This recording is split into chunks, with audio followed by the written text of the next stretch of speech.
And so like Russia was being used in that sense, in that imperialistic sense.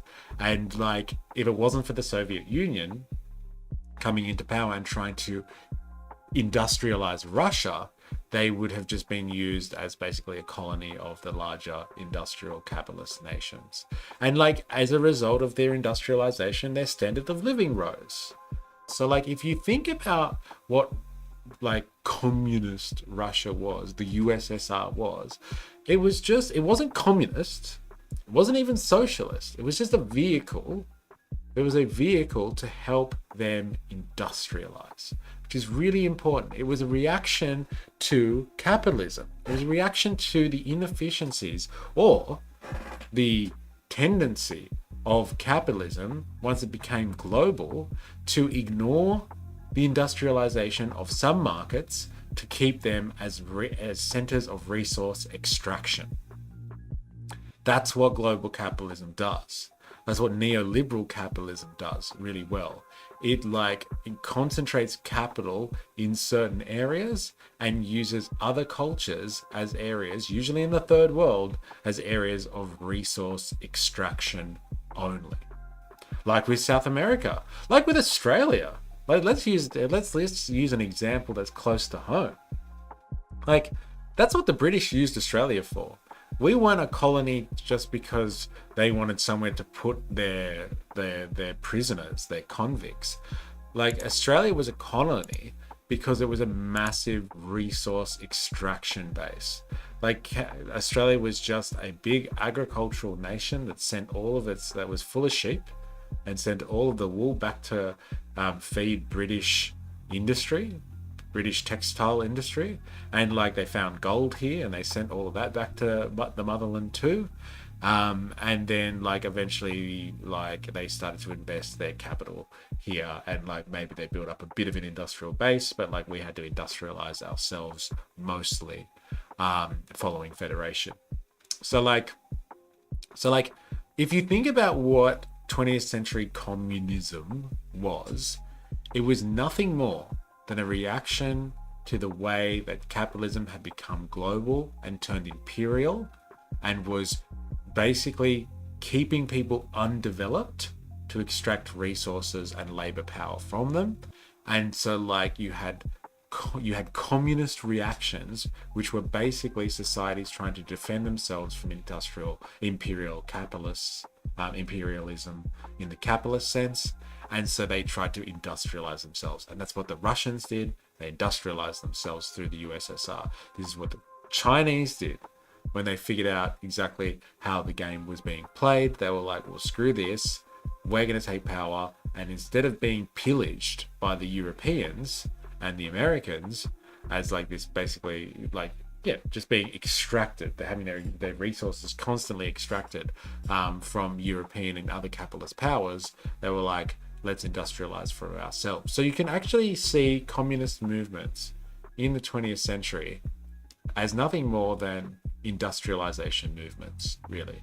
And like they used principles of communism and socialism. Basically, they used Marx's understanding of capitalism to try and get that to work. They understood the dynamics of capitalism, and they knew if they wanted to compete on the world stage, they're going to have to industrialize, and they're going to have to use the capital wage labor relation in order to industrialize themselves.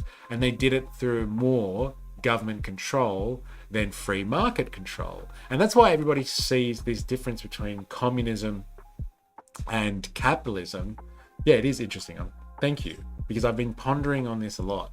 Wings of cheese. I'm glad you think it's interesting because I think it's interesting too.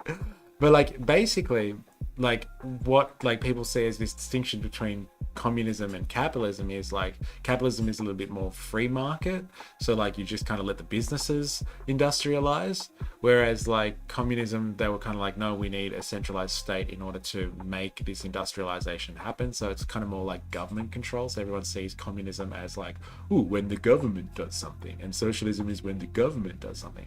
But like they needed to do that. There was a necessity for that because in order to exist in a primarily capitalist world and be able to achieve the industrializations that they wanted to be able to compete on the global stage, they needed a strong state and a centralized planning mechanism to do that. So you could argue really that like 20th century communism was really as well just central planning to produce industrialization. And that was pretty much it.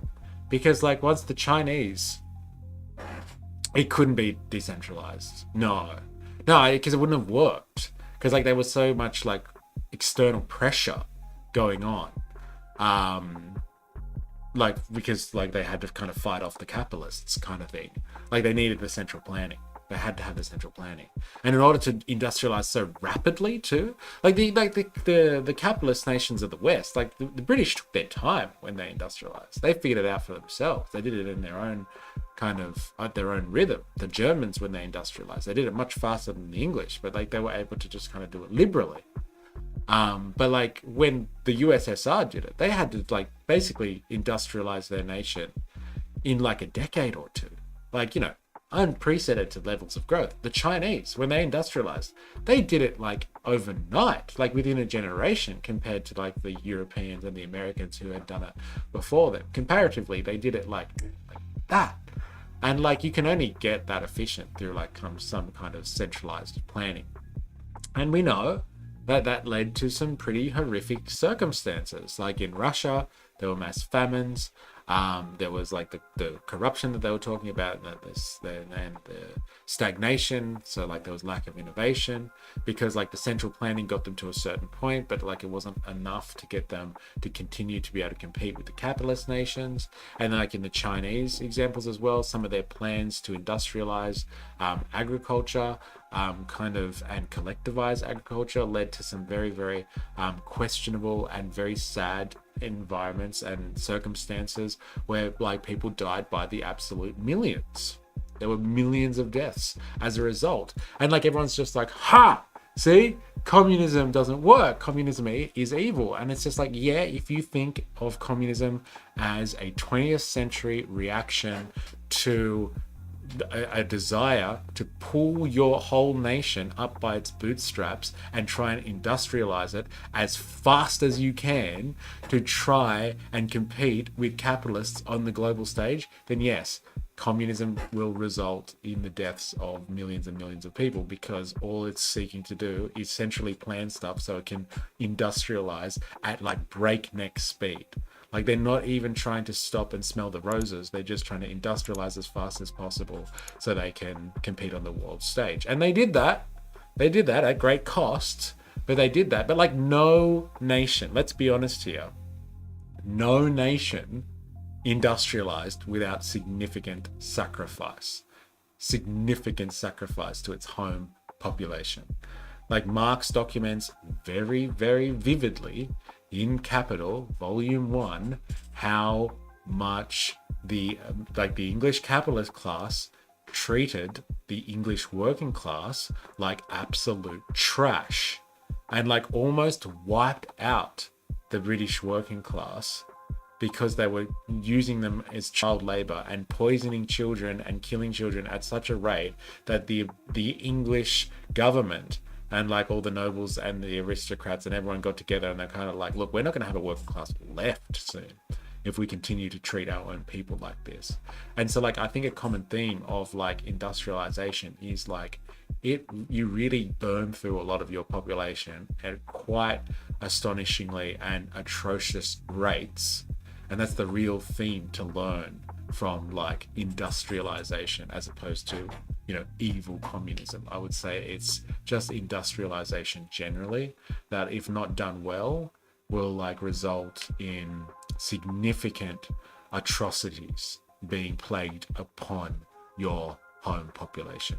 But let's not let the facts get in the way of a good story, because people love to trash communism about that fact. So that's why I would say, and this is what I've been speaking about now for the last hour and a half, apparently, is that like communism will only come about, like communistic society will only come about as as a result of the technological advancement of capitalism that facilitates such an abundance in production that you can start to let go of things needing to be produced on a market for profit.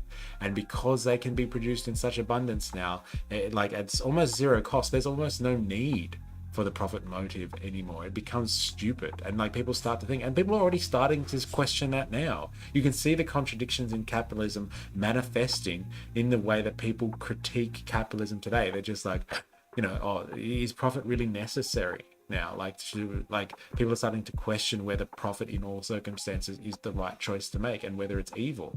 And once you have people questioning that, you have the seeds of socialism and communism coming out of the capitalist society. So that was a massive rant that I just went on. But I think it's a point that needs to be told and explained in a lot more detail, because people are scared of communism because of the historical lessons of what happens when these people that call themselves communists try to industrialize. And it is scary.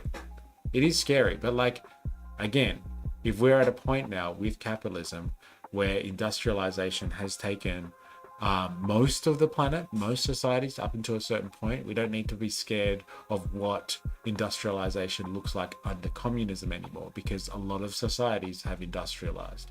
Not everyone. There's still one huge continent on planet Earth that hasn't really industrialized much at all, being Africa. Northern Africa has much better than the rest of it, and South Africa has. But there is still industrialization that needs to happen. But industrialization without the pressures of capitalism bearing over the top of people would be much nicer, I think.